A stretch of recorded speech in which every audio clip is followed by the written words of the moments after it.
سال وہ گزر رہا ہے جہاں قرضہ زیادہ لے لیا گیا ہے، جہاں قومیں گروی رکھی جا رہی ہیں، جہاں ہمارا ہر پیدا ہونے والا بچہ مقروض پیدا ہوتا ہے، لیکن مزاج بن گیا نا بس مناؤ، جو ملتا ہے اسے مناؤ۔ یہ کس نے شوق پیدا کیا ہمارے بچوں کے اندر؟ روز شادیوں پہ جانے کا، تیار ہو کے جانے کا، کس نے شوق پیدا کیا؟ بڑوں نے۔ نہ مانے بزرگ، بڑوں نے شوق پیدا کیا۔ ہم نے ابلاغ اس طرح کا کیا، او کدی کدی موقع آنا ہوں ہے، ان اتھے بھی نہ جائیے، ورنہ ہمارے بچوں میں یہ شوق کبھی نہ آتا۔ ہم نے ابلاغ کیا ہے، ہم نے توجہ دلائی ہے۔ بچے چھٹیاں کر رہے ہیں، یہ ہم پریشان ہیں ان دنوں میں، پیپر بچوں کے قریب ہیں مدرسے کے، اور چوتھے دن کو بچہ درخواست لے کے آ جاتا ہے فلانے کی شادی ہے، فلانے کی شادی ہے۔ میرے ابا جی کہا کرتے تھے، تھوڑے سے ہم بڑے ہوئے تو ابا جی شادی پہ جانا ہے تو کہتے تھے جوان منڈے دا کی کام میں ویاہ مت جانے دا، ہم جائیں گے نا تمہاری اماں جائے گھر رہو آرام سے۔ ہمارے پرانے بزرگ اس طرح کی تربیت کرتے تھے، کہتے تھے تمہارا مطلب کیا، اس شادی پہ تم نے کیا کرنا؟ اور یہاں سارا کام ہی بچے اور بچیوں کو دے دیا گیا، بچے اور بچیوں کو، اور تیار کر کے نہیں جاتا۔ کسی خاص جگہ پہ کوئی مجبوری ہو جائے، قربت اتنی زیادہ ہو کہ رہا نہ جائے، تو کبھی نکاح پڑھانے کے لیے جاؤں نا تو بس میرے کانوں سے آواز ٹکراتی نہیں، لیکن میں سمجھ جاتا ہوں کہ کیا باتیں گونج رہی ہیں۔ اور پردہ ہی کر لو تھوڑا سا، وہ کہتے ہیں پردہ، یہ بچی کے نکاح کی مووی نہ بنی تو فلم ہی نہیں مکمل ہوگی۔ اس خوشی کے موقع پر بھی آپ یہ کہہ رہے ہیں کہ لو جی پردہ کرو اور دوپٹہ لو، تو اتنے پیسے دیے وہ بیوٹی پارلر والے کو، وہ کدھر جائیں گے؟ کون ہیں یہ لوگ سارے؟ میں اور آپ نہیں ہیں، ہم ہی تو ہیں یہ سارے۔ یہ کس پر تنقید کر کے ہم چپ کر گئے ہیں؟ ہم سارے خود ہیں، اور ہم سب مل ملا کے اس سوسائٹی کا حصہ بنتے جا رہے ہیں۔ اب تو بھائی وہ مہنگے میرج ہال کے اندر جب میرج ہال لیا جاتا ہے تو ایک سمت عورتیں، ایک سمت مرد، اور بیچ میں پردے کا بندوبست بھی نہیں کرایا جاتا، چونکہ یہ تو دکھیا نوس لوگ ہیں جو پردہ کراتے ہیں۔ وہ کہتے ہیں وہ لوگ اتنی تیاری کی، کپڑے دکھانے کس کو ہیں؟ تم پردہ کرا رہے ہو؟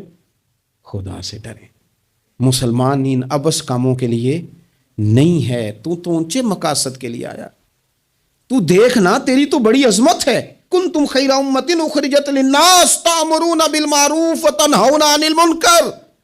تجھے تو بھیجا تھا کہ تو دنیا میں خیر عام کرے گا، برائی کا ہاتھ تھامے گا۔ تو کہاں الجھ کے رہ گیا؟ اپنی تقریبات پر تھوڑی توجہ دیں۔ ایک تو یہ خوشی کی تقریبات، پھر ایک غم کی تقریبات۔ میں نے اپنے کانوں سے سنا ہے، کل 10ویں کا اعلان اکٹھا کرا دیا گیا، اور یہ ٹھیک کیا جاتا ہے، ایک ہی دن میں دونوں اصال ثواب کی تقریبات ہو جائیں۔ اس کا اصل اصال ثواب ہے۔ اصال ثواب کیا ہے؟ اصال ثواب یہ ہے کہ آپ کو دعا کرنی ہے جانے والے کے لیے، کچھ قرآن مجید پڑھ کے، کچھ اذکار پڑھ کے، کچھ وظائف پڑھ کے اس کی روح کو ایصال کرنا ہے، اتنا مقصود ہے۔ بڑی غور سے، مجھے تھوڑا ٹائم دیں گے آپ، 2-3 منٹ کا صرف، اور میری بات پہ نا خاص توجہ کریں، خاص بات کرنا چاہتا ہوں۔ اگر اس میں کھانا پکانا ہے نا تو آپ نے کھانا اس لیے پکانا ہے کہ غریب کو، مسکین کو کھانا کھلائیں گے، اور جو ثواب اس کا ملے گا وہ بھی جانے والے کی روح کو ملے گا۔ لیکن اگر آپ اس میں دعوت پکا لیں، دعوت رشتہ داروں کی، یاروں کی، وہ تو بھائی دعوت ہے۔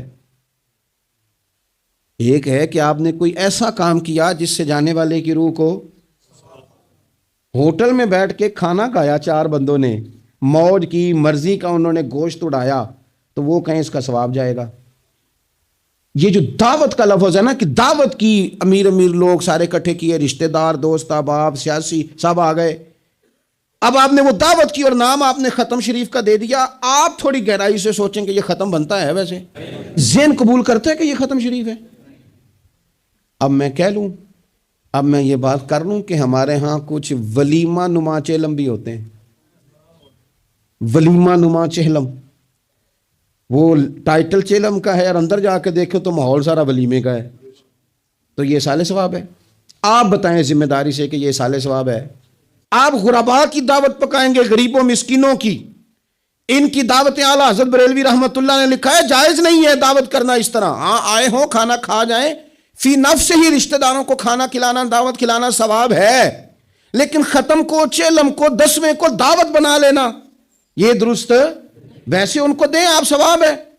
لیکن ہمارے ہاں تو مطلب عجیب سا ایک ماحول ختم شریف، یعنی کل 10ویں کا اکٹھا اعلان ہو گیا، میں موجود تھا، تو کہنے لگے ویکھو ہونے پیسے لگے جو بچان، خدا کے بندو یوں تو نہ کرو۔ ایک ان کا والد چلا گیا، والدہ چلی گئی، کوئی عزیز چلا گیا، اور دوسرا یہ کہ آپ یہ بتائیں گھر سے روٹی نہیں ملتی، صرف ختم کی ملتی ہے۔ اتنی چھوٹی سوچ کون پیدا کرتا ہے؟ یہ تو ماحول میں ہی ایسی باتیں نہیں ہونی چاہیے۔ میں آپ کو کہہ رہا ہوں، میں مولوی صاحب ہو کے، مسجد کا خطیب ہو کے، حالانکہ چیلم پہ ڈیوٹی مولوی صاحب کی ہے، ان کو تو موقع ملنا ہے 10ویں کا بھی، چیلم کا بھی، کل کا بھی، لیکن مولوی کا بھی تو کول ہونا ہے نا، اسے بھی تو خیال کرنا چاہیے کہ جو چیزیں درست ہیں صرف اتنی درست ہیں، حد بندی سے باہر جائے تو چیز ٹھیک نہیں رہتی۔ اس لیے ان تقریبات کو بھی حسین کریں۔ کل شریف پہ ماحول دعوت کا نہ ہو۔ میں آپ کو ذمہ داری سے کہتا ہوں، کسی کا باپ فوت ہو جائے تو جتنی اچھی دعا وہ مانگ سکتا ہے، درد سے اتنی کوئی اور نہیں مانگ سکتا، لیکن وہ تو دعوت پکا رہا ہے نا، وہ تو دیگوں پہ ہے، وہ تو ٹینٹ کا سامان اکٹھا کر رہا ہے، وہ تو ترتیب لگا رہا ہے۔ اور میں ذمہ داری سے کہتا ہوں، کل سے پہلے 10ویں کے بعد، چیلم کے بعد بیٹوں کی لڑائی ہوتی ہے کہ خرچہ زیادہ آیا، تم حصہ نہیں پورا دے رہے، یہ سال ثواب ہے، تیرے تمہیں 25,000 ہے، تیرے تمہیں 30,000 ہے، یہ سال ثواب ہے۔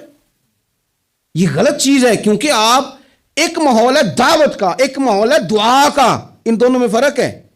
جہاں دعا کا ماحول ہوگا نا، وہاں نہیں یہ ٹینٹوں کا چکر، روٹیوں کا چکر، یہ آنے جانے والوں کا چکر، میرج حال، وہاں نہیں، وہاں تو لوگ قرآن شریف پڑھیں گے، وہاں تو گھر والے بھی بیٹھ کے تسلی سے تسبیح کریں گے، اور پھر تسلی سے آنسوؤں سمیت رب کی بارگاہ میں دعا کریں گے۔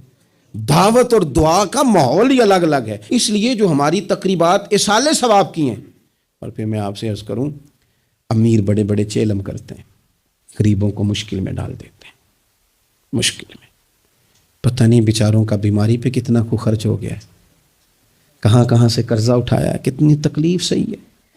پھر آپ نے کول شریف پہ بھی بہت بڑا اہتمام کا کہہ دیا، پھر 10ویں پہ بھی کہہ دیا، پھر چیلوں پہ بھی کہہ دیا۔ نہیں، کچھ لوگ زبان سے کہتے لیکن بڑی تکلیف میں آ جاتے، بڑی آزمائش، بڑی ساری دکھ بھرا معاملہ ہوتا ہے۔ اور میں نے دیکھا ہے، چونکہ میرا شعبہ ہے، میں نے قریب جا کے دیکھا ہے، لوگ سوال جواب کر رہے ہوتے ہیں، جناب آپ کیسے کر کے کریں، کس کو دکھ بتائیں؟ ایک ماں کے جانے کا دکھ، باپ کے جانے کا دکھ، بھائی کے جانے کا دکھ، اور ایک یہ والا دکھ۔ نہ کریں یہ کام۔ ہمارا دین جہاں ہمیں تکلیف نہیں دیتا، اپنے آپ کو تکلیف میں نہ ڈالیں۔ اصالِ ثواب ضرور کریں، فی نفس ہی اس کا بہت اجر و ثواب ہے، لیکن مشقت والا کام میں درد سے کہہ، غریبوں کا بھلا کر دو، پر ان کو جا کے مشورہ دو کہ یار مہربانی کرو، ایک ہی ختم کافی ہے، بڑا ختم کول والے دن ہو گیا، اب جائیں لوگ اپنے گھروں کو، چیلم والے دن بس ٹھیک ہے۔ میں تو آپ کو مشورہ دوں گا کہ آپ کسی مسجد میں، گھر سے سارے لوگ چلے جائیں، مسجد کے نمازی بیٹھے ہیں، وہاں جا کے آپ کہیں جناب قاری صاحب یہ تھوڑا ختم شریف پڑھ دیں۔ آپ کو بہت بڑا اعلان کرانے کی بھی ضرورت نہیں، آپ ختم شریف پڑھ دیں۔ دیکھو نا میرے نبی پاک صلی اللہ علیہ وسلم، اللہ کرے حضور کی ادائیں نور بن کے ہمارے دلوں میں اتر جائے اور وہ نہ اندر رہ جائیں ہمارے۔ یہ دیکھو اصالِ ثواب۔ حضرت سیدنا سعد بن معاذ رضی اللہ تعالیٰ عنہ کا وصال ہو گیا، قربان جائے، نصیب دیکھو، حضور ان کی قبر پر کھڑے ہو گئے۔ قبر میری تے میرے اپیرا جے کر پاویں پھیرا، حضور قبر پہ کھڑے ہو گئے، اور پھر نبی کریم نے تسبیح پڑھی، پھر تحلیل پڑھی، پھر تکبیر پڑھی، دیر تک پڑھتے رہے۔ پھر حضور نے پتہ کیا فرمایا؟ فرمایا تمہارے بھائی کی قبر تنگ ہو گئی تھی، میں نے تسبیح پڑھی ہے تو اللہ نے کشادہ کر دی ہے، کھول دی ہے قبر، تو جاؤ نا ابا جی کی قبر پہ پڑھو نا، وہاں اللہ اکبر اللہ اکبر اللہ اکبر پڑھو نا، وہاں جا کے الحمدللہ الحمدللہ وہاں پڑھو، جا کے وہاں جا کے کہو لا الہ الا اللہ لا الہ الا اللہ لا الہ الا اللہ محمد الرسول اللہ صلی اللہ علیہ، پڑھو جا کے وہاں سورہ یاسین، پڑھو جا کے سورہ ملک، پڑھو جا کے وہاں قرآن مجید، دیکھو معاملات ٹھیک ہو جائیں گے۔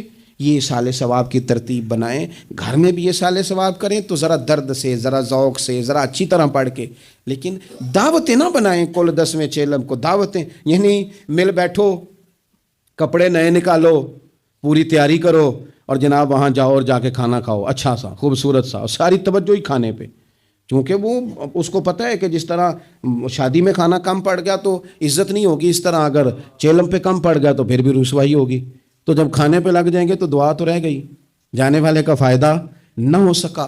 دو ایک باتیں مزید اسی عنوان پر، اللہ تعالیٰ نے قرآن مجید میں یہ فرمایا کہ کل بفضل اللہ وبرحمتہ فبذلک فلیفرحوا، اے محبوب علیہ السلام آپ اپنے غلاموں سے فرما دیں کہ جب اللہ کا فضل اور اس کی رحمت ملے تو پھر خوشی منایا کریں، اظہار مسرت کریں۔ امام فخر الدین رازی رحمۃ اللہ علیہ نے یہاں ایک بات لکھی ہے جو بڑی خوبصورت ہے اور بڑی سمجھنے والی ہے۔ امام رازی رحمۃ اللہ علیہ فرماتے ہیں کہ یہ خوشی اس لیے نہیں منانی کہ انعام ملا ہے، خوشی اس لیے منانی ہے کہ رب کی طرف سے ملا ہے، خوشی اس لیے منانی ہے کہ محبوب نے دیا ہے۔ تو جب محبوب دے نا، وہ چند دن پہلے بڑا لطف آیا، بس ایک بات ہے بھولتی نہیں، سے ثبوت نہ منگو میتھوں نظر کرم کا دھوئی، اے میں جانا یا دل بر جانے غیر نہ جانے کوئی۔ یہ اس لیے خوشی منانی ہے کہ نظر کرم ہوئی ہے، اللہ نے نوازا ہے۔ تو اب جب اس لیے خوشی منانی ہے کہ اللہ نے دیا ہے، تقریبات میں 2-3 چیزوں کا خاص خیال۔ ایک تو خرچ حد سے زیادہ نہیں ہونا چاہیے، اعتدال کے ساتھ خرچ کریں، فضول خرچی سے بچیں۔ ہماری شادیوں میں اتنا زیادہ خرچ ہوتا ہے، اتنا زیادہ خرچ ہوتا ہے، اور یہ کیونکہ ہماری طبیعت ہے نا، ہم کسی نہ کسی بات میں اپنے آپ کو خود بخود ایموشنل کر لیتے ہیں۔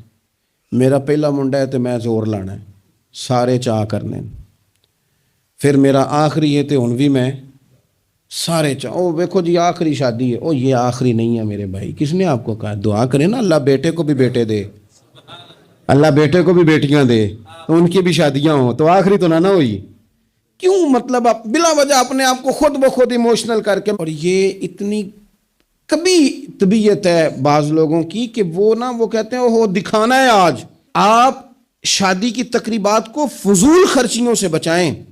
قرآن مجید نے کیا کہا کلو وشربو ولا تسرفو، کھاؤ بھی پیو بھی، فضول خرچی نہ کرو، اعتدال میں رہ کے کرو سارا کام، لیکن میانہ روی میں، اعتدال میں۔